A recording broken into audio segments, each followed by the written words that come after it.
We have talked about की processes क्या क्या इन्वॉल्व होती हैं, डिफरेंट प्रोसेसेस के बारे में we have talked. Now the segment which is remaining is individual metallurgy of some specific metals. ऐसे तो सबकी प्रोसेसेस होती हैं, जो फ्लो चार्ट पड़ा वो सबका होता है. हाँ लक्ष्मण, सबकी प्रोसेसेस होती हैं, बट द थिंग इज कुछ ऐसे पर्टिकुलर मेटल्स हैं जिसके बारे में you have to talk in detail. उसमें भी मोस्ट इंपॉर्टेंट है iron, then aluminium, zinc and copper. ये चार इंपॉर्टेंट है मेनली. सिल्वर और गोल्ड की तो पहली बात कर चुके हैं. ठीक है, चलिए. तो आयरन की metallurgy, individual metallurgy is very important. सही में. तो पूरा क्या क्या इन्वॉल्वमेंट होता है. हाँ, ये तो एबंडेंस की बात चल रही है. एबंडेंस में तो सेकंड मोस्ट एबंडेंट मेटल होता है ना. एबंडेंस की बात कर चुके हैं. अर्थ क्रस्ट में oxygen, silicon, aluminium, then iron. Earth crust में ऑक्सीजन सबसे एबंडेंट होता है. सबसे एबंडेंट मेटल इज एल्यूमिनियम.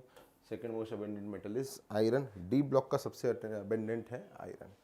फिर से 12th मोस्ट एबंडेंट कार्बन होता है, ऐसे कर करके कि साहब सेकंड मोस्ट एबंडेंट मेटल है आयरन. उसकी ओर से हीमेटाइट, मैग्नेटाइट वो देखेंगे आगे, है ना. क्या क्या प्रकार ऑफ आयरन होते हैं भैया जो अपने को ब्लास्ट फर्नेस करेंगे उससे मिलेगा. वो होता है पिग आयरन. अभी करने वाले, देखने वाले. पिग आयरन, सुअर आयरन जो इम्प्योर फॉर्म ऑफ आयरन है, इसमें काफ़ी इम्प्योरिटी होती है. Pig iron. फिर उसको कास्टिंग वगैरह करते हैं तो कास्ट आयरन मिलता है. फिर उसकी इम्प्योरिटी हटाते हैं तो रॉट आयरन मिलता है. और फिर चीज़ें अगर ऐड करते हैं in purpose to form an alloy, तो वो स्टील बन सकता है. माइल्ड स्टील, स्टेनलेस स्टील, फलाना स्टील, ढिमकाना स्टील, एनीथिंग कुड हैपन. ठीक है. The most impure form of iron which contains the highest proportion of carbon, लेकिन 2.5 से लेके 4% तक कार्बन है और सम अदर इम्प्योरिटीज भी हो तो वो होगा पिग आयरन. उसकी ही कास्टिंग करते हैं एंड फिर उसको कन्वर्ट करते हैं, प्योरिफिकेशन करते हैं, प्रोसेस करते हैं to form wrought iron which is more stable, जिसमें इम्प्योरिटी कम होती है, काफ़ी कम होती है ना. तो वहाँ 0.25, वहाँ तो 4% तक इम्प्योरिटी थी. 2.5 से लेकर 4 तक देख लो एक बार इम्प्योरिटी. या फिर instead of impurity we can say कि सब कार्बन परसेंटेज बहुत हाई था वहाँ पर, 2.5 से लेकर 4% तक. और यहाँ पर जो कार्बन परसेंटेज है वो आपका 0.25 तक है, काफ़ी कम है ना. दूसरी इम्प्योरिटीज़ भी कम है. फिर स्टील, मतलब आयरन में आप डिफरेंसेस प्रोसेस कराते हैं, quenching, aniline and all those thing. NCERT में नहीं है जो, है ना. तो उन सब प्रोसेसेस के बाद there is formation of steel, the most important form of iron and is form extensive application. ठीक है. तो वो स्टील तो कितना यूज़ करते हैं, स्टेनलेस स्टील बर्तन, ये सब चीज़ें, माइल्ड स्टील, बहुत स्टील तो काफ़ी यूज़ होता है. ठीक है. स्टील में जंग नहीं लगती, आयरन में जंग लग जाती है. मेल्टिंग पॉइंट की बात करें तो रॉट आयरन हैव हाईएस्ट और पिग आयरन हैव लोएस्ट. ये है सबसे इम्पॉर्टेंट चीज़. अच्छा, इंडिविजुअली वो सब तो बातें हैं ना. आयरन की ओर क्या होती है, हेमेटाइट, मैग्नेटाइट, ऑक्साइड ओर होती है.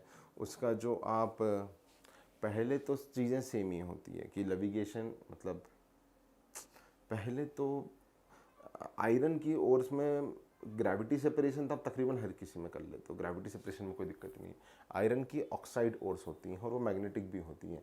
तो यहाँ पर मैग्नेटिक सेपरेशन करते हैं. क्या करते हैं, मैग्नेटिक सेपरेशन. तो मैग्नेटिक सेपरेशन करने के बाद रिडक्शन करना हो तो आयरन में स्मेल्टिंग करवाते हैं. स्मेल्टिंग बेसिकली मोल्टन स्टेट में रिडक्शंस को स्मेल्टिंग बोलते हैं. एंड एक शॉर्ट फॉर्म में बोलूँ तो आयरन में कार्बन रिडक्शन करवाते हैं, है ना. कार्बन रिडक्शन करवाते हैं. तो ये एक प्रॉपर ब्लास्ट फर्नेस होता है. ऐसा double cup and cone like structure होते हैं ऊपर और इसके ऐसा फैला हुआ ब्लास्ट फर्नेस होता है. वहाँ पर आप डालते हो चार्ज. चार्ज मतलब कौन सा चार्ज, आयरन की ओर कोक और लाइम स्टोन. आयरन की भी ओर डालते हैं Fe2O3, कोक और लाइम स्टोन, इसका मिक्सचर डालते हो आप. रेशियो भी फिक्स होता है but we don't need to remember the ratio. इसका चारकोल, मतलब आयरन की ओर कोक और CaCO3 का आप चार्ज डालते हो उसमें, ऐसा ढन ढन ढन ढन ढन. और यहाँ पर जो ब्लास्ट फर्नेस होता है लंबा चौड़ा सा, है ना, उसमें आप वैसे यहाँ पर गर्म हवा के झोंके डालते हो. टीयर्स वगैरह होते हैं. ठीक है. यहाँ से आप नीचे से एकदम गर्म हवा के झोंके, मस्त मस्त झोंके डालते हो. तो very high temperature is maintained. और टेम्परेचर एक वाइड रेंज तक वेरी करता है. मतलब मान के चलिए 250 से लेकर आप मानिए 1800-2000 डिग्री तक, है ना. एनसीईआरटी की बात माने तो 2100 केल्विन तक का ब्लास्ट फर्नेस का परमिसिबल टेम्परेचर रेंज है. इवन नीट 2021 में आया था ये क्वेश्चन अभी कि what is the temperature required for blast furnace में मैक्सिमम टेम्परेचर रेंज क्या हो सकती, तो 2100, ये ऑप्शन था। सर इतना एनसीईआरटी घोट के पीनी पड़ेगी क्या? हाँ, बट यार जिसने एनसीईआरटी, मतलब ये वैसे भी 4 ऑप्शन थे और ये सबसे अचीवेबल मतलब ऑप्शन दिख रहा था वहाँ पर। आपने नहीं भी पढ़ा होता ना तो भी 2100 केल्विन टिक करके आता वहाँ पर इस क्वेश्चन में पर्टिकुलरली।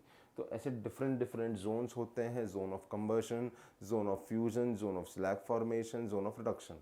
अलग अलग टेम्परेचर पे अलग अलग कार्यक्रम होते हैं। यहाँ से आप गर्म हवा के झोंके फेंकते हो, डिफरेंट डिफरेंट जोन्स होते हैं, ठीक है। स्लैग के बारे में पहले ही बात कर चुके हैं। स्लैग्स आर इम्प्योरिटी जो मोल्टन मेटल के ऊपर एक प्रोटेक्शन का काम करती है। स्लैग के बारे में भी हैव टोल्ड कि स्लैग इज लाइक दूध के ऊपर जैसे मलाई, है ना। तो जो आपकी ओर है उसको प्रोटेक्ट कर रही है फ्रॉम सर्टेन इम्प्योरिटीज़, और फिर बाद में अब इसको निकाल दो यहाँ से खड़ाक। तो स्लैग फॉर्मेशन जोन, ये सब जोन्स होते हैं, सबके टेम्परेचर्स अलग होते हैं, सबकी रिएक्शंस अलग होती हैं। अभी पहले उस पर फोकस कर लेते हैं, फिर से एक बार इस पर आ जाएंगे, ठीक है। व्हाट आर डिफरेंट जोन्स, है ना। तो स्मेल्टिंग रिडक्शन के बारे में बताया गया है कि भाई साहब, अच्छा रेशियो भी 8:4:1, ठीक है ना, ये डालते हैं। मुद्दा ये है कि there are different zones in iron. तो वैसे वहाँ पे लिख लूँ क्या मैं? तो 4 जोन्स होंगे। कौन कौन से 4 जोन होंगे? कंबशन जोन, कंबशन जोन जहाँ पे कंबशन होगा। उसके अलावा fusion zone, slag formation zone जहाँ पे स्लैग बनेगी, बीच में फ्यूजन जोन, और फिर एक होगा रिडक्शन जोन जहाँ पे असलियत में रिडक्शन होगा, ठीक है। कंबशन जोन में आप जो बेसिकली कार्बन डाल रहे हो, यहाँ से गर्म हवा के झोंके पड़ रहे हैं, उसमें कंबशन होकर CO और CO2 बनेगी हाई टेम्परेचर पे।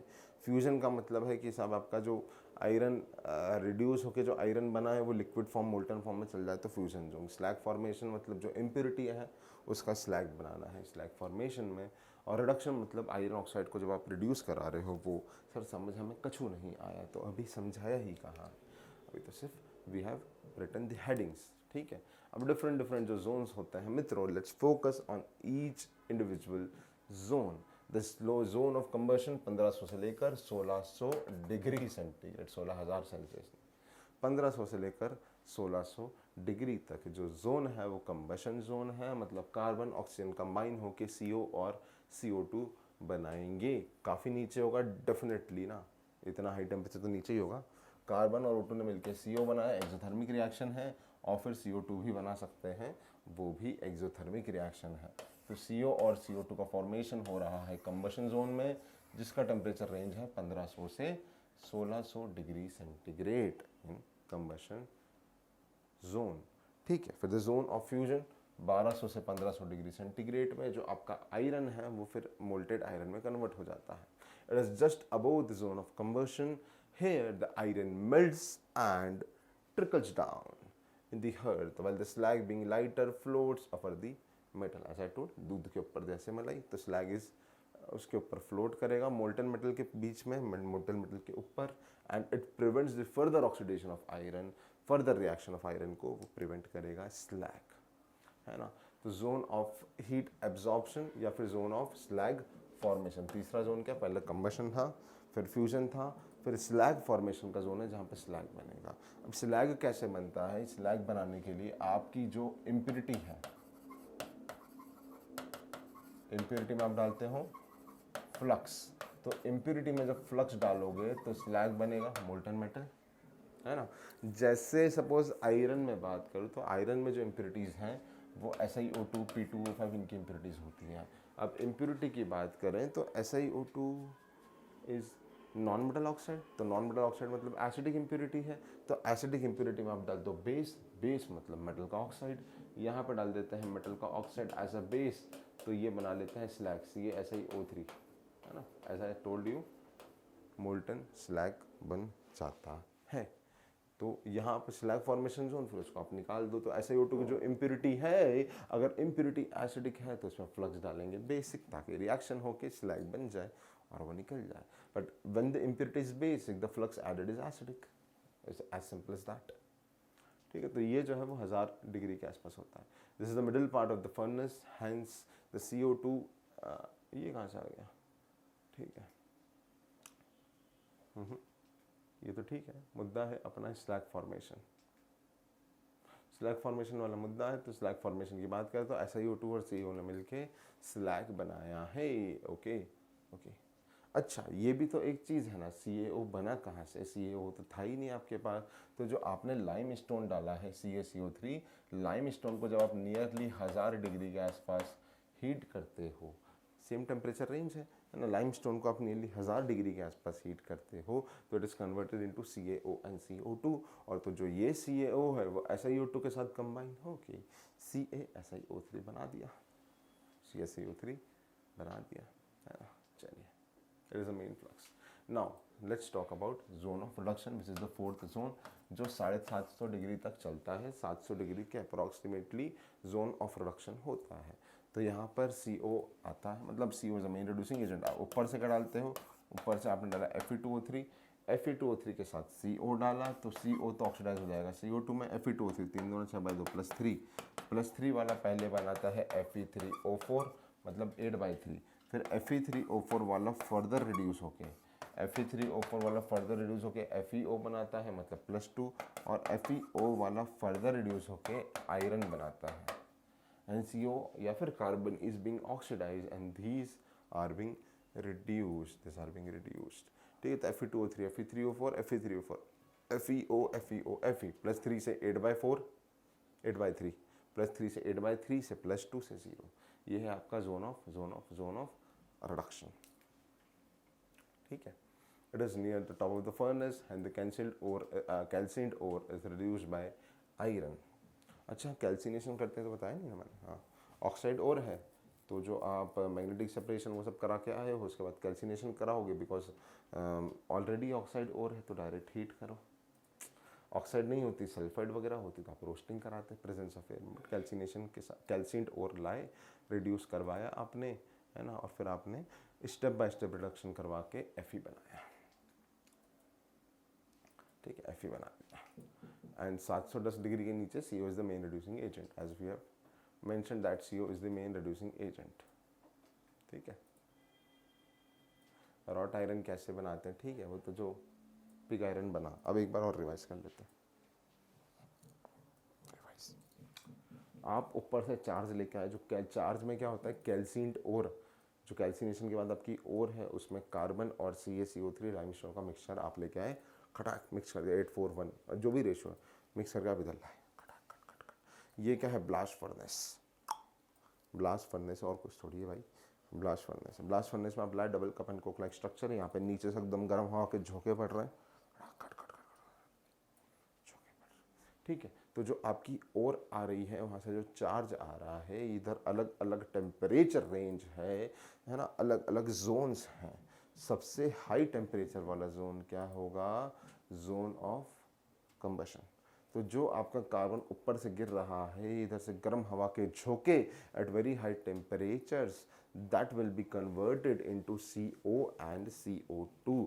तो ये था जोन ऑफ कंबशन सबसे नीचे। फिर था zone of fusion.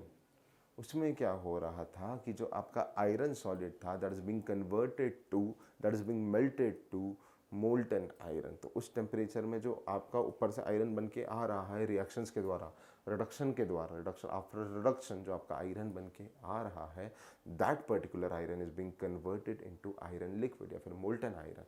That is zone of what, zone of fusion. फिर था आपका क्या, जोन ऑफ एक था कंबशन, एक था फ्यूजन। फिर था zone of slag formation. Slag का फॉर्मेशन हो रहा है, जो इम्प्योरिटी है SiO2 की, वो 1000 डिग्री के आसपास CaCO3 डिकम्पोज होकर CaO बना रहा है, CaO CaSiO3 स्लैग, दूध के ऊपर छिटी छिटी बैंग बैंग छिटी कलाई, दूध के ऊपर जैसे मलाई, खटाक स्लैग बन गया। और फिर चौथा जोन है जोन ऑफ रिडक्शन, जहाँ पे कार्बन मोनोऑक्साइड 700 डिग्री के आसपास आपके Fe2O3 को रिड्यूस करके Fe3O4 then FeO then Fe बना रहा है, कार्बन मोनोऑक्साइड रिड्यूस करके। तो जोन ऑफ रिडक्शन 700 डिग्री के आसपास, जोन ऑफ रिडक्शन हो गया 700 के आसपास। फिर जोन ऑफ जो आपका था स्लैग फॉर्मेशन, वो 1000-1200 डिग्री के आसपास हो जाएगा। And then zone of fusion था, जहाँ पे लिक्विड मोल्टन मेटल बन रहा था वो अप्रॉक्सीमेटली 1300-1500 डिग्री के आसपास, और फिर जो आखिरी था आपका जोन ऑफ कंबशन वो 1500 से भी ऊपर डिग्री पे आएगा। ठीक है, तो ये थी आपकी मेटलर्जी ऑफ आयरन। ये इस पूरी प्रोसेस को बोलते हैं reduction of iron, carbon reduction, या फिर मोल्टन स्टेट में हो रही है तो इसको बोलते हैं स्मेल्टिंग, है ना। और जो आपका आयरन बना यहाँ मोल्टन स्टेट में जो निकला खटाक, वो है सुअर आयरन, पिग आयरन, इम्प्योरिटी है उसमें। उसको फिर कन्वर्ट करते हैं रॉट आयरन में, है ना, रिवर्बेटरी फर्नेस में डाल के, झोंके डाल के, लाइमस्टोन डाल के, है ना, रिवर्बेटरी फर्नेस में ऐसा रेक्टेंगुलर फर्नेस में जो पिग आयरन है that is being converted into wrought iron. जो इम्प्योरिटीज़ हैं कार्बन की वो आपने रिवर्बेटरी फर्नेस में झोंके डाले हैं और हवा के, तो जो कार्बन की इम्प्योरिटीज़ हैं वो फर्दर ऑक्सीडाइज हो गई, इम्प्योरिटीज़ ख़त्म हो गई, रॉट आयरन बन गया रिवर्बेटरी फर्नेस में। ठीक है, बाकी इम्प्योरिटीज़ भी निकल गई। तो ये था आपका आयरन के बारे में, है ना। आयरन की रिएक्शन से भाई क्या है, ठीक है।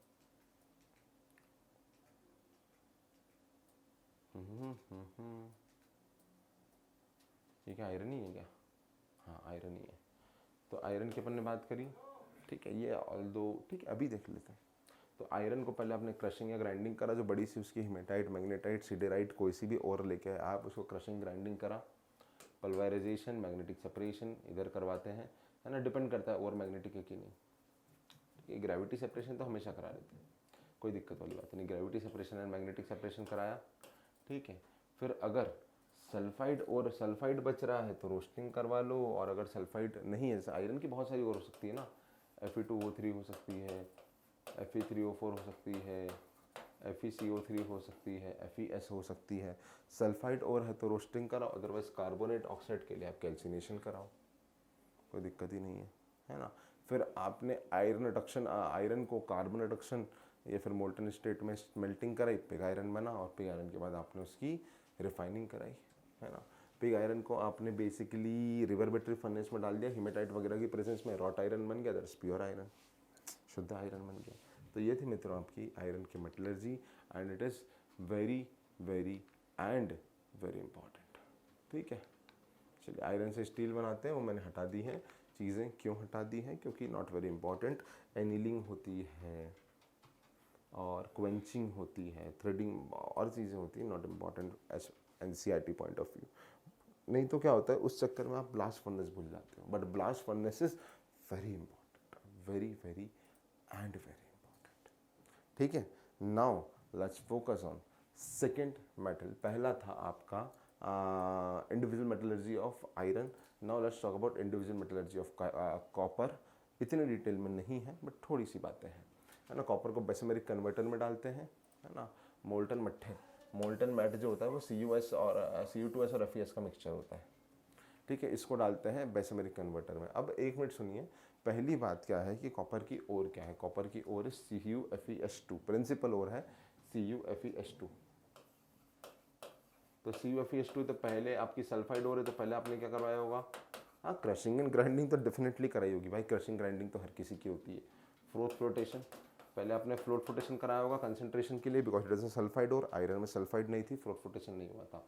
फ्लोटेशन करवाया होगा, उसके बाद आपने रोस्टिंग कराई होगी, बिकॉज इट इज सल्फाइड और रोस्टिंग कराई, ठीक है। फिर कॉपर में बेसिकली आप कार्बन रिडक्शन और सेल्फ रिडक्शन का मिक्सचर लेते हो। पहले आप उसको थोड़ी सी चिंगारी लगा के ऑक्साइड बनाते हो, फिर कॉपर में as we have studied, copper में, लेड में, मर्क्यूरी में, इनमें सेल्फ रिडक्शन हो सकता है। तो शुरुआत में थोड़ी सी चिंगारी लगाते हैं और बाद में कॉपर सल्फाइड और कॉपर ऑक्साइड खुद आपस में मिलकर सेल्फ रिडक्शन करवा लेते हैं। तो इतनी बड़ी प्रोसेस नहीं होती है इसमें, है ना। बेसमेरिक कन्वर्टर में रिएक्शंस होती हैं। सर ये क्या क्या है, इस तो आप हटा रहे हो? हाँ मैं हटा रहा हूँ, मतलब मैं पीछे से अब आगे बढ़ रहा हूँ, ठीक है। तो मेनली जो आपका CuFeS2 बनी, उसकी रिएक्शन पहले पढ़ लें। हाँ नहीं है क्या रिएक्शंस? ठीक है, छोड़ो। तो CuFeS2, ठीक है, मैं थोड़ा सा मैं लिख देता हूँ। CuFeS2 जो आपकी सल्फाइड ओर है, आप फ्लोटेशन कराने के बाद इसका जब रोस्टिंग कराएंगे तो आपको Cu2O भी मिलेगी, आपको FeO भी मिलेगा, कॉपर का सल्फाइड थोड़ा सा रिमेन रह जाएगा, आयरन का सल्फाइड भी रिमेन रह जाएगा, ठीक है। Cu2S और ये सब थोड़े थोड़े रिमेनिंग रह जाएंगे, ये दोनों मिलेंगे, ठीक है।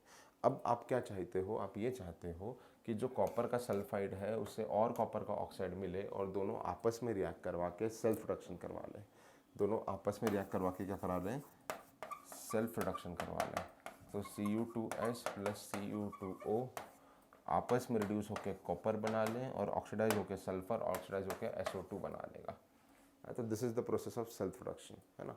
वैसे इनके जो मिक्सचर है Cu2S FeS के, इनके मिक्सचर को बोलते हैं मोल्टन मट्टे, मैट, है ना। मट्ठे बोलता हूँ मैं तो, मट्ठे है तो मैट, ठीक है। तो सेल्फ रिडक्शन होकर कॉपर बना और SO2 बनी, और ये जो SO2 वहाँ से निकली, SO2 ने वहाँ पे जो मेटल के सरफेस में निकली, वहाँ पे एकदम फफूले बना दिए।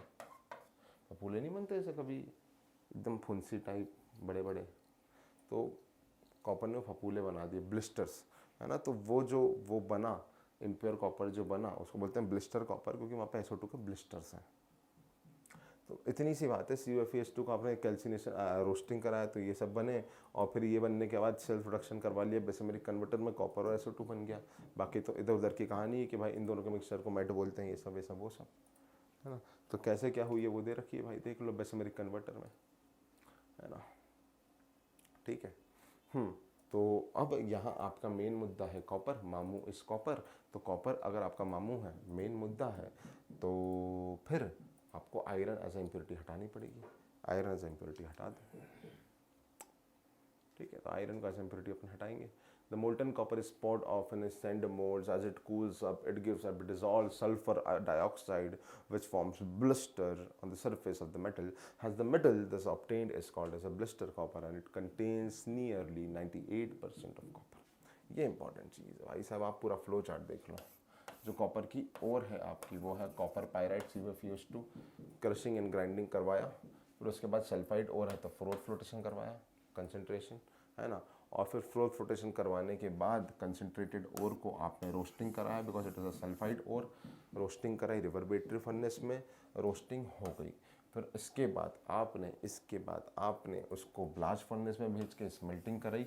स्मेल्टिंग कराने के बाद आप फ्लक्स तो सब डाल देते हैं, इसका एपरेटस नहीं पढ़ेंगे, है ना। ब्लास्ट फर्नेस में स्मेल्टिंग कराई तो देखिए Cu2S और FeS का मोल्टन मैट मिल गया आपको, Cu2S और FeS का मोल्टन मैट मिल गया, ठीक है। आयरन कॉपर की ओर में ऐसा इम्प्योरिटी थी, तो आयरन की इम्प्योरिटी तो यहाँ पर मेटल ऑक्साइड की इम्प्योरिटी है, यहाँ पर आपकी बेसिक इम्प्योरिटी है। तो आपने एसिडिक फ्लक्स डाला उस मटेरियल में, और बेसिक इम्प्योरिटी FeO की और एसिडिक फ्लक्स मिलके यहाँ पर FeSiO3 का स्लैग बन गया, और स्लैग अलग, FeSiO3 का स्लैग इज अलग। तो ये जो आपका मिला मोल्टन मैट, यह है Cu2S और FeS। इसमें से अभी फिर से आपको आयरन हटाना है, कॉपर ऑक्साइड बनाना है, ताकि आप सेल्फ रिडक्शन करा पाओ। तो इस मोल्टन मेट को आप बेसमेरिक कन्वर्टर में ले गए और उसका बेसमराइजेशन कराया, मतलब फिर से एकदम एक ऐसा रिटॉर्ट टाइप होता है, ऐसा गोला टाइप, उसमें बीच में से एयर डालते हैं, है ना। तो बेसमेरिक कन्वर्टर में डाला, एयर डाली, तो जो आयरन और था FeS वो और निपट गया, तो आपको आयरन निपट गया, कॉपर सल्फाइड, कॉपर ऑक्साइड ने सेल्फ रिडक्शन करवा के, है ना, ब्लिस्टर कॉपर और SO2 बनाई। सुनो जी, एडवांस 2020 में एक ऑप्शन आया था, एक ऑप्शन था मेटलर्जी में, मल्टीपल चॉइस क्वेश्चन पूछते हैं एडवांस वाले, है ना। आजकल मेंस वाले क्रॉस मैचिंग कराते हैं, सिंपल सी। एडवांस मेंस और नीट वाले मैचिंग करवाते हैं। एडवांस वाले मल्टीपल चॉइस क्वेश्चन में एक ऑप्शन ये था 2020 में। एक तो एल्यूमिनियम की मेटलर्जी पे क्वेश्चन थे, उसमें अच्छे क्वेश्चन थे भाई, कैथोड किसका है, नॉट किसका है, अच्छे क्वेश्चन थे एल्यूमिनियम की मेटलर्जी के। एक ऑप्शन ये था कि the copper which is obtained from Bessemer converter is known as blister copper, because it contains the blisters of CO2, because it contains the blisters of CO2। अब बच्चा वहाँ तो फील में मल्टीपल चॉइस क्वेश्चन में तो टिक कर आएगा, हाँ ब्लिस्टर कॉपर बनता है, अरे CO2 तो निकलती ही होगी। अरे भैया मेरे, वो ब्लिस्टर CO2 के नहीं होते हैं, वो ब्लिस्टर SO2 के होते हैं। एडवांस वाला खेल लिया तुम्हारे साथ, ठीक है। तो SO2 के ब्लिस्टर्स होते हैं वो। तो जो ब्लिस्टर कॉपर फफूंद वाला जो भी है, कॉपर मिल गया आपको, SO2 के ब्लिस्टर्स होते हैं, SO2 निकलती है, तो ब्लिस्टर कॉपर मिल गया विच इज़ 98% प्योर। और फिर आपको पता ही है कॉपर के लिए अपन ने इलेक्ट्रोलाइटिक रिफाइनिंग यूज़ करी, एनोड इम्प्योर कॉपर का, कैथोड प्योर कॉपर का, CuSO4 का एक्वस सोल्यूशन। तो कॉपर के लिए आप इलेक्ट्रोलाइटिक रिफाइनिंग भी कर सकते हो और कोलिंग भी कर सकते हो। ग्रीन लॉग ऑफ वुड लाते हो तो आपको प्योर कॉपर मिल जाता है। This is the most important thing for copper. ये फ्लो चार्ट आप कर लो, this is more than sufficient. But iron में आपको हर चीज़ मालूम होना चाहिए कि वो कैसे हुआ, क्यों हुआ, कब हुआ, कहाँ हुआ, किस लिए हुआ, and a lot more things. Copper में दिस फ्लो चार्ट आप कर लो, इट इज सफिशिएंट। ठीक है दोस्तों, तो ये थी आपकी मेटलर्जी ऑफ कॉपर। भाई कॉपर की क्या प्रॉपर्टीज़ है? अच्छा, इट इज़ रेडिश कलर्ड। ओहो, रस्टरस। रस्टरस क्या होता है? लस्टरस, सॉरी, रेस्टोरॉन्स। वाह यार, गजब। ठीक है, next to silver it is best, ये इंपॉर्टेंट है ना। It is a good conductor of heat and electricity. आपने देखा होगा ना, कॉपर के वायर तो यूज़ होते हैं ब्रॉडबैंड वगैरह में, इन सब में। जो कॉपर कलर ही बोलते हैं उसको, ब्रॉन्ज कलर के जो वायर होते हैं वो कॉपर के ही तो होते हैं। आजकल ब्रॉडबैंड वगैरह में फाइबर यूज़ हो रहा है, बट पहले या फिर पुराने वाले जो है वो कॉपर वायर्स ही होते थे, गुड कंडक्टर ऑफ इलेक्ट्रिसिटी। ठीक है, अब सिल्वर तो आप यूज़ नहीं कर सकते ना यार दोस्तों, सिल्वर तो महंगा पड़ता है। पता चला आपने सिल्वर के वायर बिछा दिए, बहुत बढ़िया कंडक्टिविटी है, और आपने बिछाए, सुबह वायर गायब, भाई सिल्वर इसलिए कॉपर के बिछाए जाते हैं। ठीक है, कॉपर के यूजेस क्या है भाई? कॉपर के यूटेंसिल वगैरह भी बनाते हैं, और भी काम होते हैं कॉपर के। तो it is very useful metal, is most useful metal. क्या बात है, after iron. Iron, aluminium, copper तो काफ़ी यूज़ होते हैं यार, काफ़ी यूज़ होते हैं in the manufacture of electrical wires, cable etcetera, for electroplating. Electroplating में बचपन में यूज़ करा है। As a coinage metal in ornament and jewellery. Copper की ज्वेलरी तो खैर चलती है आदिवासी इलाकों वगैरह में, बट हाँ पहले एज अ कॉइनेज भी यूज़ होता था, कॉइन वगैरह भी बनाते थे कॉपर की। सही बात है ना। और सबसे इंपॉर्टेंट चीज़ है कि कॉपर से आप कुछ अलॉयज बनाते हो, brass and bronze being most important, पूछा भी जाता है ना। जर्मन सिल्वर, पिछले साल ही जी में इसमें पूछा गया कि जर्मन सिल्वर में कंपोजिशन क्या होते हैं। सबसे इंपॉर्टेंट चीज़, जर्मन सिल्वर में सिल्वर होते ही नहीं। Bell metal, gun metal, copper coins etcetera. Brass, bronze और German silver, bell metal, gun metal is very important. देखो ब्रास और ब्रोंज की तो मैंने बचपन में ट्रिक बना ली थी। ब्रास और ब्रोंज की शायद पहले ही बताई होगी। Copper, copper plus plus, brass यहाँ पर है तो एस एन यहाँ पर, ब्रोंज यहाँ पर है तो जेड एन यहाँ पर। ठीक है, उल्टा उल्टा, ज तो उधर जेड एन, स तो यहाँ एस एन। ठीक है, फिर gun metal, bell metal, German silver is very important, is very important. तो अब आगे अपन जिंक और इनकी मेटलर्जी पढ़ेंगे जस्ट। ठीक है।